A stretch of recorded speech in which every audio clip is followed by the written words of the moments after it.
Assalamualaikum warahmatullahi wabarakatuh. Alhamdulillah wa syukurillah, saya dari Pondok Pesantren Unik Nusantara Pancasila mohon maaf yang sebesar-besarnya atas viralnya framing video Pondok Pesantren Unik Nusantara Pancasila dari Sabang sampai Merauke. Mohon maaf yang sebesar-besarnya. Inilah cuplikan permohonan maaf pengasuh pesantren Unik Nusantara Pancasila Kiai Haji Muhammad Abdul Gufron Al-Bantani atau yang kerap disapa Mama Gufron. Didampingi para pengurus pengasuh pesantren di Semarang ini meminta maaf atas kegaduhan dari beredarnya video berisi ungkapan kontroversialnya selama ini. Selain itu, pengurus pesantren juga menepis kabar ajaran sesat yang diajarkan ke para santri. Mereka mengklaim jika lembaganya mengajarkan para santri dengan ajaran Ahlus Sunnah wal Jamaah. Yang jelas, Pondok Pesantren Unik Nusantara Pancasila saya ajarkan dengan ajaran yang berakidah Ahlus Sunnah wal Jamaah, Asy'ariyah Maturidiyah, dan mencintai Pancasila NKRI harga mati. Memberi motivasi kepada para santri dan jamaah agar bersungguh-sungguh dalam belajar agama dan mempunyai jiwa yang agamis dan nasionalis.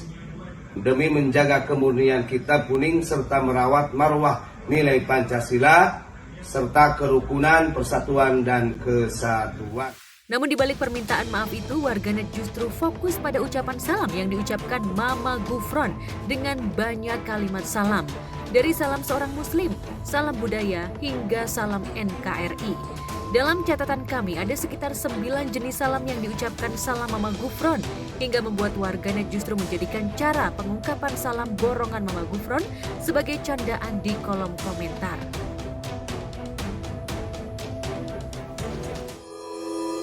Ya, nama Mama Gufron selama 3 bulan terakhir viral setelah ia mengaku memiliki garis keturunan dengan ulama besar asal Banten, yakni Syekh Nawawi.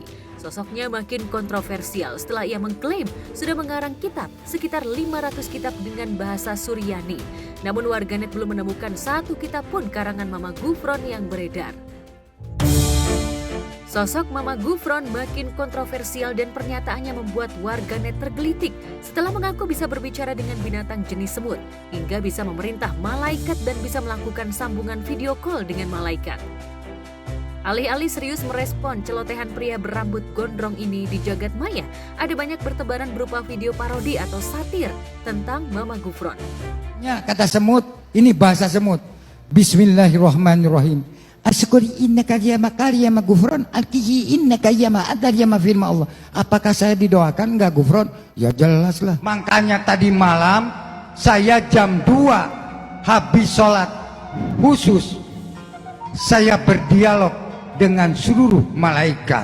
Ini kemarin tadi malam saya ngobrol dengan Nabi Khidir alaihi wasallam. Makanya ditanya kata semut teh, ini bahasa semutnya. Lakum inna pa inna kata inna kapa inna takal sebahlul, anta bahlun anta jahlun. Makanya kata semut, ini bahasa semut. Bismillahirrahmanirrahim.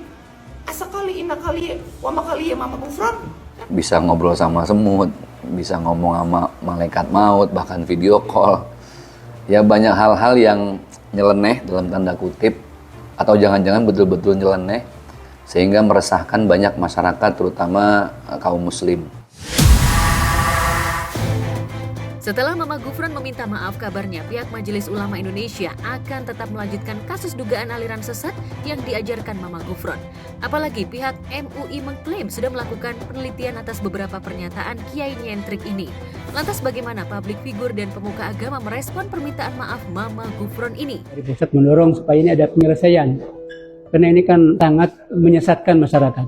Nah, kalau tidak ditangani oleh teman-teman ya di daerah, tentu ini akan terus mempengaruhi dunia medsos dan akan memberi pengaruh yang negatif terhadap perkembangan pemahaman keagamaan. Dan saya melihat bahwa ini main-main saja Saudara Gufron ini ya, main-main untuk mencoba membuat keresahan. Bahwa yang terbaik sikap kita sebagai muslim adalah menunggu arahan, kemudian juga menunggu keputusan bahkan bimbingan dari Majelis Ulama Indonesia.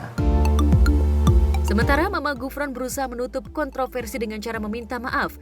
Di tempat berbeda, kemarin Pengadilan Agama Cibinong, Bogor, Jawa Barat akhirnya resmi memutuskan status perceraian antara penggugat Wina Natalia dan tergugat Erdian Aji Prihartanto alias Anji. Putusan itu dibacakan majelis hakim melalui aplikasi milik Pengadilan Agama Cibinong. Dari keterangan Humas Pengadilan diketahui, jika gugatan Wina telah dikabulkan majelis hakim sehingga keduanya resmi bercerai. Mengabulkan gugatan penggugat. Kemudian menjatuhkan talak 1 bayan syukur tergugat Erdian kepada penggugat Wina Natalia. Jadi artinya perceraian yang dimintakan oleh Wina dikabulkan oleh majelis hakim. Selain mengabulkan gugatan cerai Wina, majelis hakim juga memberi hak asuh anak sepenuhnya kepada Wina. Apalagi dalam proses mediasi, Anji juga sudah sepakat untuk hak asuh anak. Sementara terkait nafkah, Anji dibebankan memberi nafkah 80 juta per bulan untuk anak. Sementara untuk nafkah idah, selama 3 bulan ke depan, Anji harus memberi nafkah idah sebesar 210 juta dan biaya mut'ah sebesar 300 juta rupiah. 2 orang anaknya ditetapkan di bawah pengasuhan penggugat, dalam hal ini berarti Wina, ibunya ya. Tentang biaya anak ya, dibayarkan menjadi kewajiban tergugat selaku ayah. Kemudian juga hak penggugat sebagai istri yang diceraikan berupa nafkah selama idah. Kemudian mut'ah itu anak-anak ya, sudah ditetapkan menjadi kewajiban tergugat Anji untuk dibayarkan kepada penggugat Wina. Kabar perceraian antara Anji dan Wina sendiri sempat diwarnai isu orang ketiga setelah muncul pengakuan dari rapper Sexy God Reynaldo Martin. Martin meradang karena istrinya Juliet Angela pergi ke luar negeri bersama Anji tanpa sepengetahuannya. Namun baik Anji maupun Juliet menepis rumor dugaan cinta terlarang. Meski sama-sama menepis, kubu Sexy God akan meminta pembuktian di Pengadilan Agama dari Juliet setelah gugatan cerainya diproses Pengadilan Agama.